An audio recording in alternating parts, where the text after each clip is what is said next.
Hello and welcome to Fired Up. I'm your host for today, Nicole Pytel. Morgan's out today, but we got half the gang here. Today I'm joined by Ian Lipner. Ian, how are you?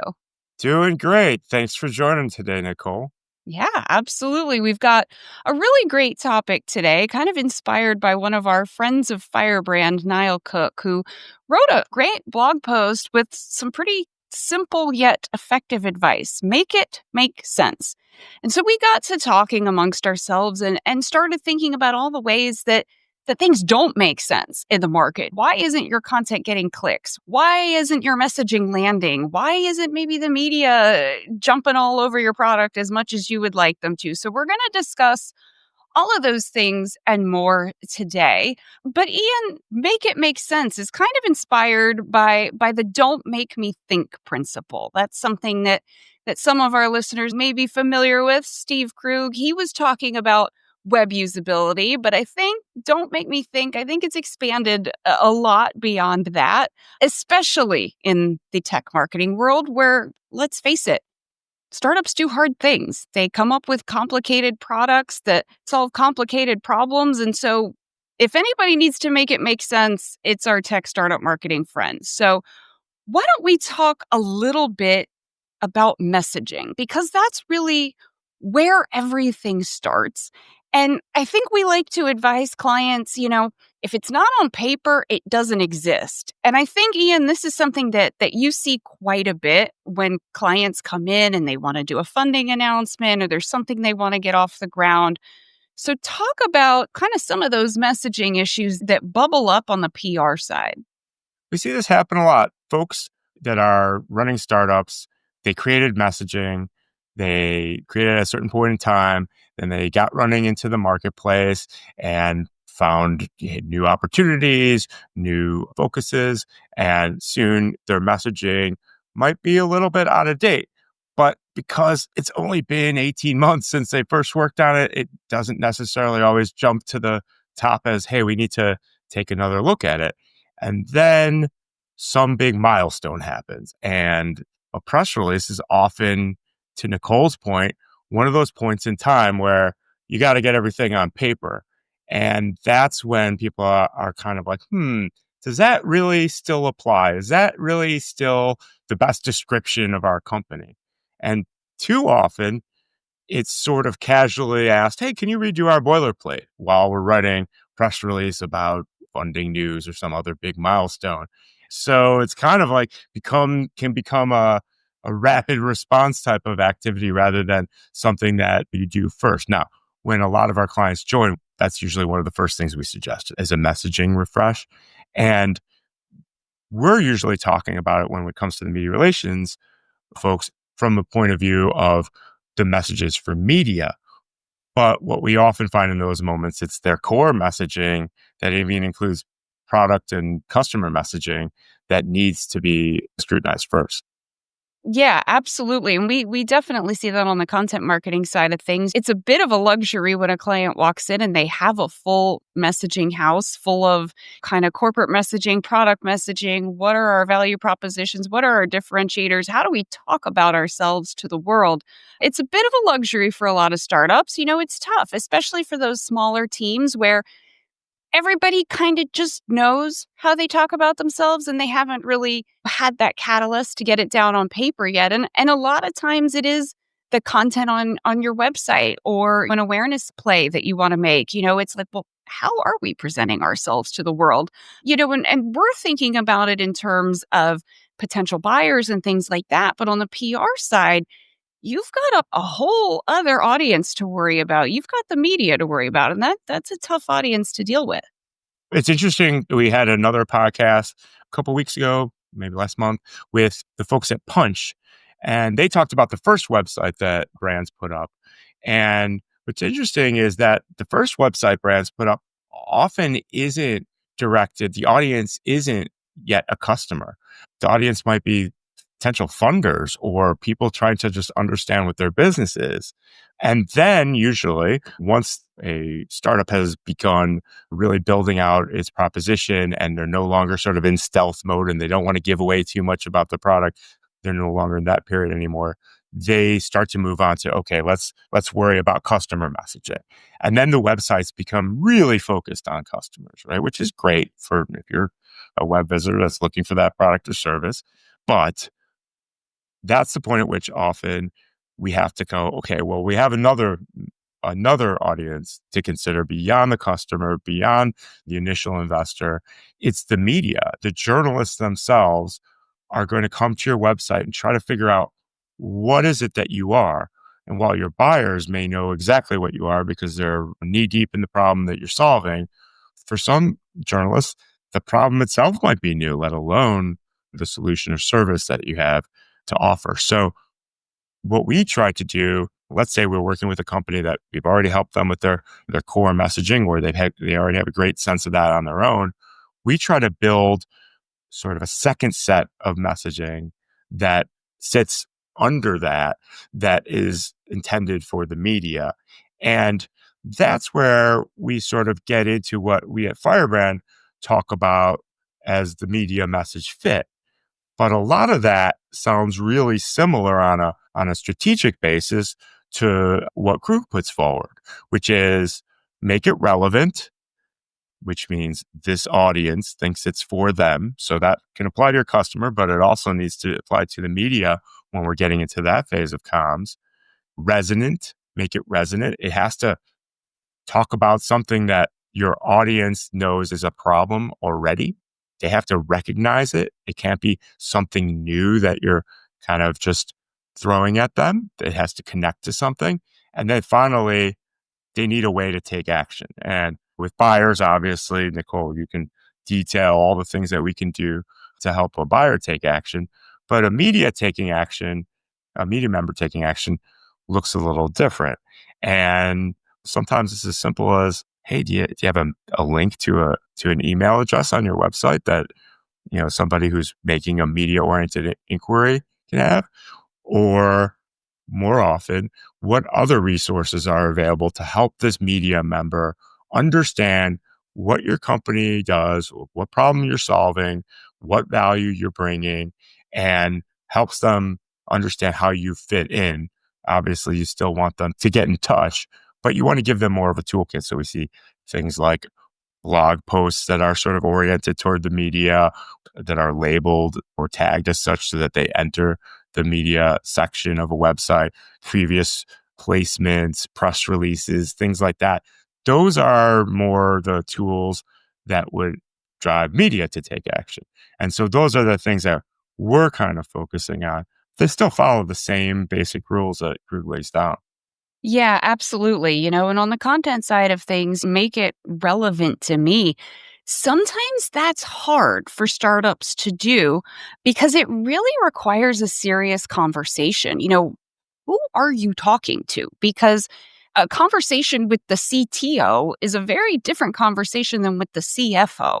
And, sometimes even when you have that messaging documented and it makes sense, it's not quite that nuanced for specific personas, and each one requires a different conversation. Or if you're going after different industries, financial services has totally different pain points than healthcare, for example. And so that's when we get into the really nitty gritty of, okay, we've got to segment this out, because if we try to talk to everybody, we're not going to resonate with anybody. Nobody's going to sit there and go, no, that's totally for me.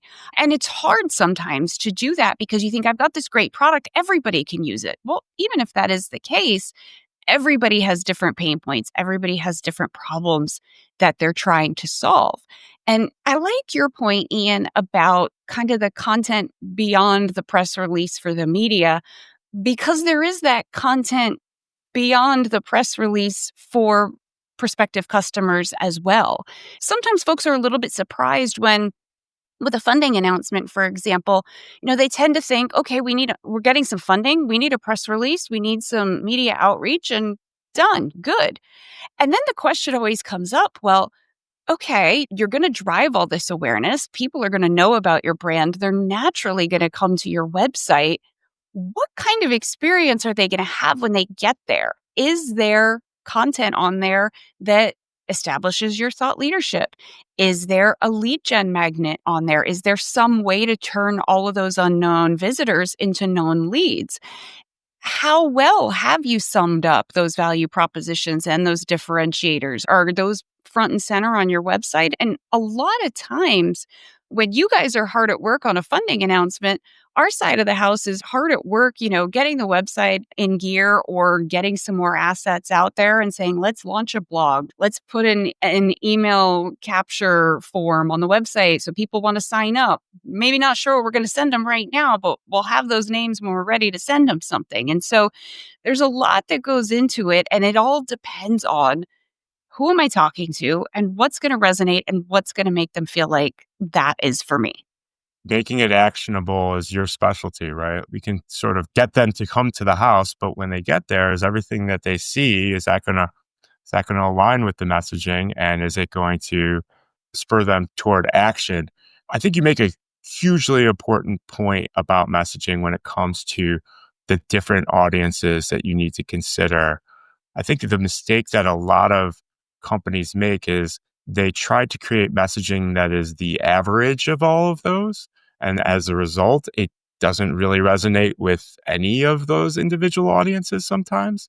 And that's different than messages that are overarching. That's different than averaging the messages. And so, what do I mean by that? Well, when we create our messaging houses, our platforms, our structures, what we try to do is we try to show that we can have the same messages sometimes for multiple audiences, but maybe in a different order, maybe in a different priority. And that is a significant way to demonstrate that you understand the differences within their industry. Of course, we also want to put things in the parlance of that group, whether that's an industry focus or a role focus. We want to sound like they sound to peers. Speaking in more general terms can sound inauthentic.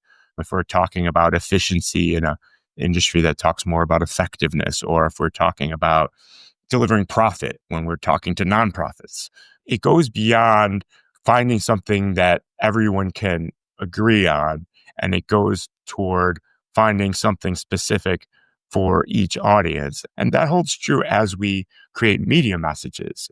The media are not the same. They are not one monolith. There are trade media that are already pretty likely to be aware of the problem that you're solving.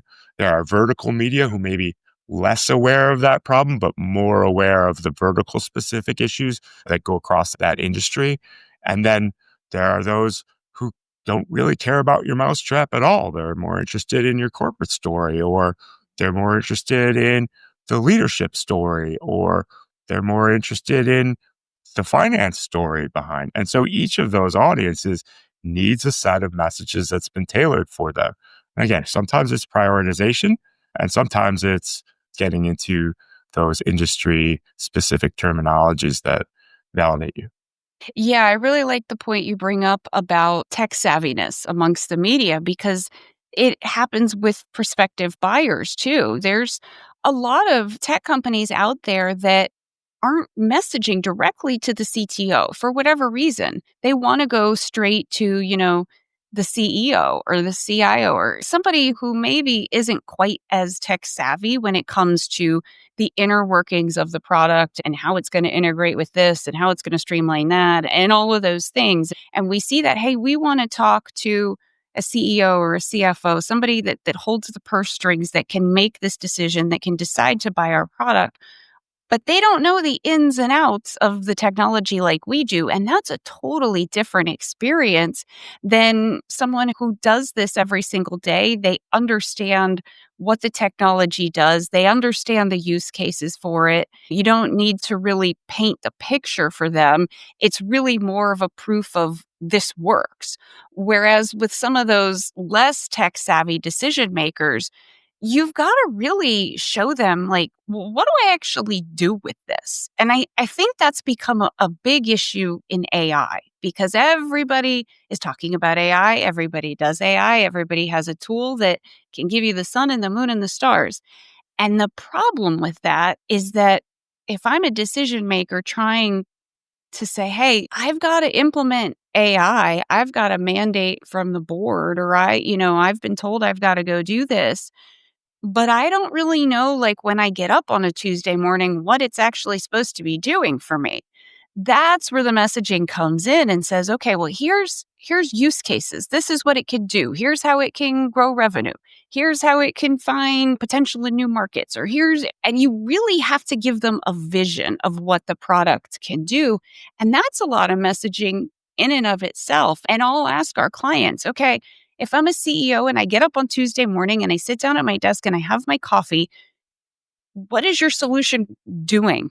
Like, how is it actually affecting my business? And I think some of that education is, I would imagine, required on the PR side of things with journalists that aren't as tech savvy. Well, sure. Largely what we're dealing with in that case is, it's pretty much the same. They're trying to serve their audiences.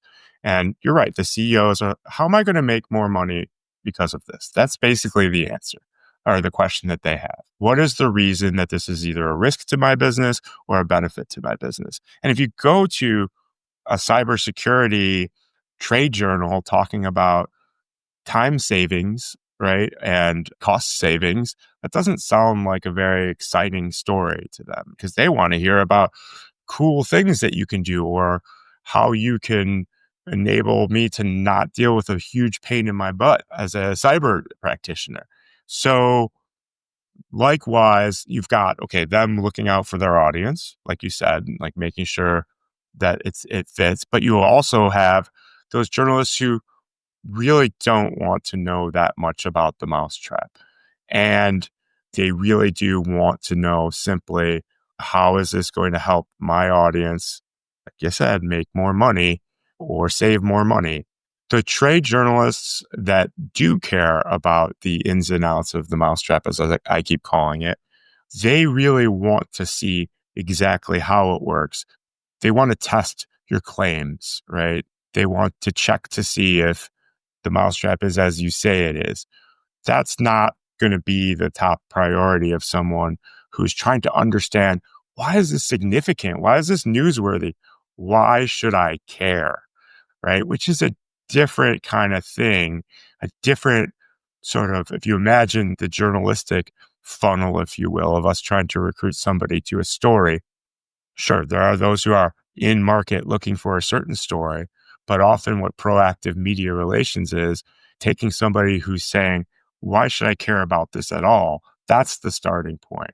Whereas I think with customers, they're already reaching out into the universe looking to solve the problem with a search or some other sort of expression of need that prompts that pathway. So we have that real burden right up front of making it relevant to the journalist, that it's not going to solve a problem for them that day unless it's helping them fill a storage space. I think one of the biggest challenges of all of this is whether you're talking to prospective customers or talking to the media, they're not going to tell you when you've gotten it wrong.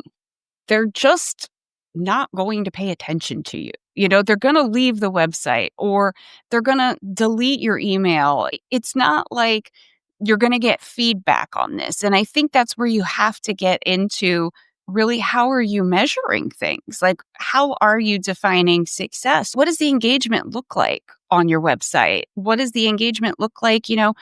What kind of search impressions are you getting? What's going on your organic social? The market will tell you silently what they think. They're not going to come right out and say, hey, your message doesn't make any sense to me, or it just doesn't resonate with my problem right now. You've kind of got to hope you get it right, be as precise as you can, segment it as much as you can, put it out into the universe, and then measure it and know exactly what those metrics are and see if it's working. And sometimes that's the really nail biting and frustrating part, is you have to wait and see how it's seen by everybody else, because even folks like us that have been doing this for more years than we like to count sometimes, everything we're telling you is an educated guess. It's a hypothesis. I can't tell you, for example, that a specific headline on a landing page is just going to nail it.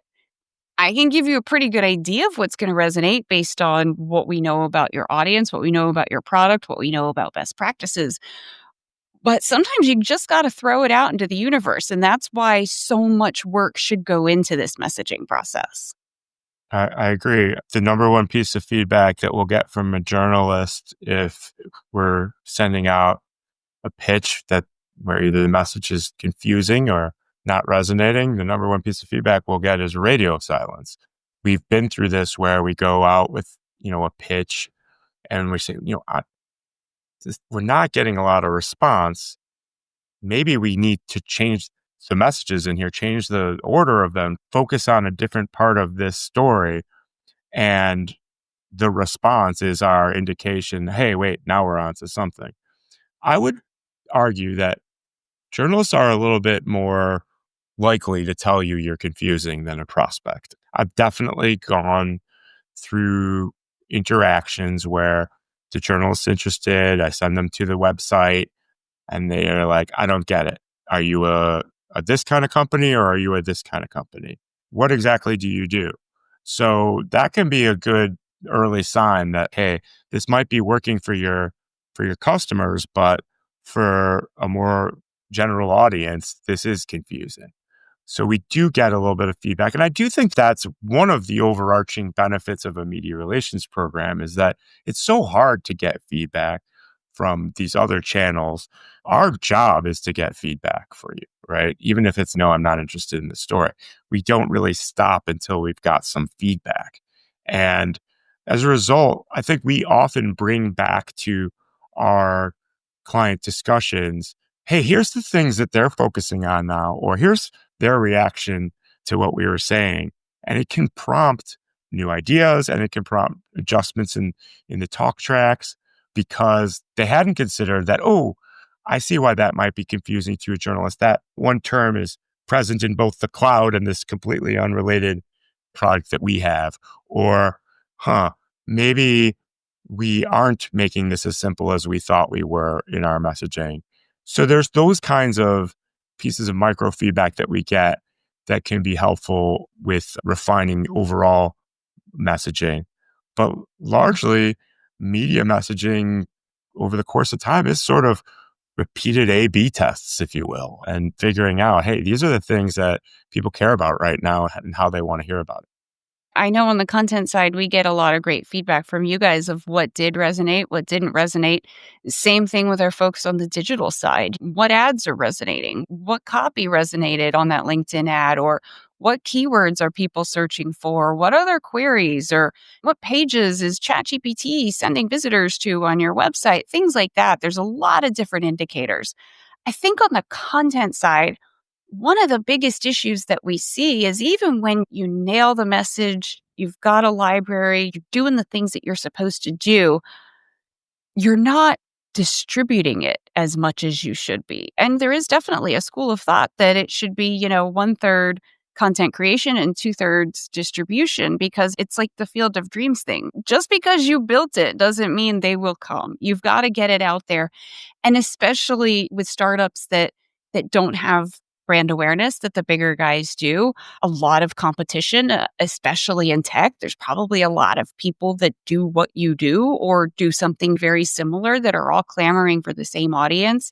And you've got to get it out there. You've got to be creative and you've got to leverage a bunch of channels, both organic and paid, because that's going to tell you a whole lot other than, well, nobody comes to our website, so we don't know if it resonates or not. You've got to be really proactive about that. And I think that's why, multiplier marketing works really well for our clients is we're always talking about how are we going to get this out here, whether it's, hey, we need to optimize these blog posts for these keywords, or hey, here's a lead gen magnet. We need to put paid promotion behind that. Or even if it's just a boosted post on LinkedIn, because there isn't enough budget for a giant paid campaign, you always have to be thinking about how am I actually getting this into the world? Because as much as we would love to nail the messaging, have a great website, have a robust content library, and just have people show up, it just doesn't work that way. You raise a bunch of good points around building off your earlier points around sort of all of the signals and indicators that you can get from your owned properties as well as via advertising. Paid ads can be a wonderful way to try new messaging and see whether that's going to be something worth building off of. There's a lot of ways around the block, and it's hard to test each way around the block if you're building an entire website and then finding out. So there's little things that you can do, and content pieces can form that same read on the market. Oftentimes, we'll start with a client that has a very technical solution, and we're pretty good at just getting through the complexity of tech and trying to cut to, okay, what's different here? And by the time we're in a conversation, to seek someone's business, we're understanding pretty well what their business is. But oftentimes we'll get there and we won't know yet what is happening in your industry. What are people saying? What are people focused on? And like you said, hey, showing us these are the blog posts that are getting the most clicks, or these are the ones that are getting the most shares, or whenever we mention this, people share it all over LinkedIn. Like, those are clues for us to understand what concepts we can create hub and spoke campaigns around, because, hey, we know there's interest there already. And it can also tell us where the brand intersects with affinities that the audience has. We had a client that has a very technical audience, but that whole technical audience loves Star Wars, right?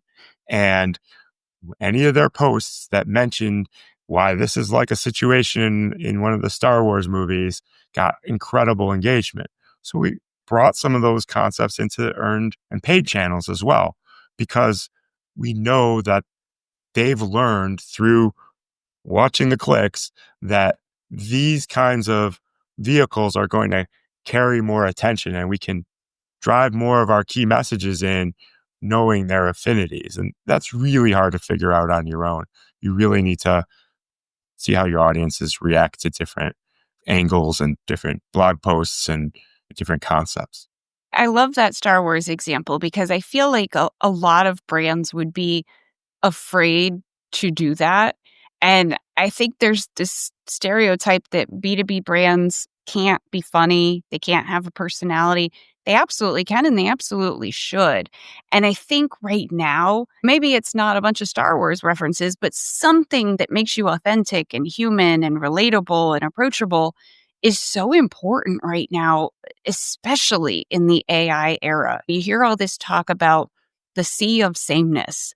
Everybody's asking ChatGPT the same questions. Hey, I'm targeting this audience or I'm covering this topic. And those models are all trained on what's already out there. So it's just going to give you more of what's out there, and probably in kind of a vanilla way, or there's just the telltale signs of AI. If I see one more paragraph start with in today's ever changing landscape, like, why don't you just send up a banner plane that you had AI write that? But you've got this sea of sameness. And I think it's people are really, especially right now, craving authenticity. And so don't be afraid to go out on a limb. Maybe you put up a Star Wars reference and it doesn't work and you never do it again. And that's fine. That's okay. You learned something. But if that client you were talking about hadn't put up the Star Wars reference, oh, no, we're too serious for that, they would have missed this huge opportunity. So I think that's a great lesson for startups. Like, it's okay to have fun. And it's not just what you say, it's how you say it, right? It's not just the message that you're delivering, it's the style. And there shouldn't just be one style for your enterprise. You need to be able to switch gears in ways that satisfy your audience. A different group of buyers might be more likely to watch golf or F1 or spend time on Etsy. You got to figure out more about your audience than simply what problem they're trying to solve. You have to figure out who are they as people, so that the message, it feels familiar and it feels like a friend giving the message rather than some entity with its own brand that speaks at them. It's so simple, but it's sometimes easy to forget that B2B buyers are people too. It feels like you're selling to this giant entity. And yes, there are absolutely buying committees and lots of stakeholders and influencers that you've got to convince, but they're all humans. And one thing I wanted to ask you about, Ian, is the messaging that has to go beyond what comes out of your own brand's mouth and what your customers have to say. And I know on the content marketing side of things, we treat case studies like they're worth their weight in gold because we can talk all day long about how great the product is or what a transformation it's going to bring or how much money it's going to make you. But if we have a case study, even if it's anonymous, that says, hey, here's how company ABC used this product and here's what it did for their business. We see engagement go up and we see the brand almost get taken more seriously because it's this validation, it's this social proof, it's the walking the walk.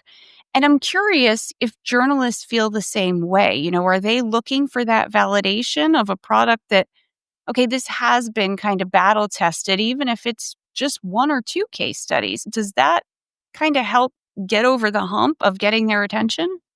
Yeah, I think pretty much every PR agency will say, "Hey, you give me a customer, and I'll get you a story." If it's a good customer, 'cause look, that's what journalists write about. They write about people solving problems, right? Not about products on their own solving something in the abstract. So you nailed it. A case study or a customer perspective is exactly what the journalist often wants the most. And to kind of like zoom back out to, okay, what does a message that makes sense look like? Well, we've talked a bit about it starts with what the audience already knows, even if that's Star Wars and golf, right? Even if you're telling the CEO, hey, imagine you're on the third tee. This is where you are with this tech, that kind of stuff. It frames the problems from the audience perspective. So, yeah, I don't want to know what the company thinks it could do. Tell me about someone just like me, which is what you're saying with this case study, and show me how they solve the problem. It makes the value immediately obvious. It's a case study doesn't, customer perspective doesn't spend a lot of time talking about the brand. It goes directly to here's what they got out of this, right?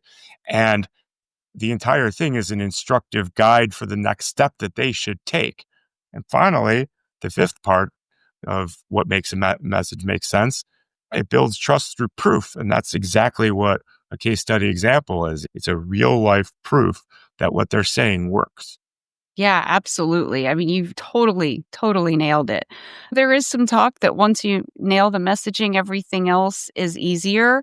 Maybe that is true, but also with our startup marketing friends, there's a lot of growth happening. There's new products or there's new board members to appease, or there's just new opinions, new people coming in, new employees, new executives. So it's this ever changing, not to sound like ChatGPT, it's this ever changing landscape where you've got to really keep your finger on what your messaging is because it will evolve, especially at the startup level. So, what are maybe some of the signs that it's not quite hitting the mark anymore, or maybe that you've kind of outgrown it? Is it just back to that sea of crickets from journalists? Is that, if you go back to, hey, we were getting traction and now we're not, is that time to go look at the messaging again? Often, what happens is when you do craft some effective, excellent messaging, and I know you know what the answer is, what happens next? All the competitors say, that's us too. And the thing that begins occurring is this is even if you're leading the way, the sameness starts to creep back in. So the first thing that came to my mind is how do you know when it's when your unique message starts being parroted by others, because hopefully you never started with a message that your competitors have already honed out. I think that's a good sign that your messaging is no longer distinguishing itself. It might still make sense, but it might be, yeah, so, right? We already know, the whole industry knows that already. So that could be the first time that you get an indicator. You might find yourself as a media relations person sort of pitching the same story over and over again. And that is another sign that the messaging doesn't fully capture all of the the possibilities that are opened by that product or service. The question it begs is, what do you do in that case? I think it's important to frequently take a look at the competitor message set and look for, where's the white space here? Where's the place that we can go and hold our own or even lead, that the others in this space, they just can't go there. Maybe they're too big. Maybe they're too conservative. Maybe they're not technically capable. Maybe they don't have a spokesperson that can make it resonate. But like, we're looking for that advantage that really comes down to showing our difference. So when you start to get the sense that you're not showing a difference anymore, that's the time to start thinking about redoing your messaging. Yeah, yeah, absolutely. And just to be clear, your corporate values, your mission statement, your vision, that's not going to change. We're talking more about the nitty gritty stuff that as your product grows or as your company grows, your messaging naturally has to evolve with it. So, Ian, we've talked about a ton of stuff, a lot of really precise things, but I think we got to go back to the beginning. Make it make sense. It's so simple, but it's so effective. Make it make sense. So, thank you to Niall for inspiring this podcast. If you haven't read his blog post, go read it, make it make sense. We hope we've made some sense for you Yeah, I hope guys. this was relevant, resonant, and actionable for all of you. Yes, yes. Hopefully, it feels like it was created just for you. But yeah, this has been a great conversation, Ian. So much fun. Thank you for the time, as always. And everybody, we will see you again next week. Thanks, Nicole.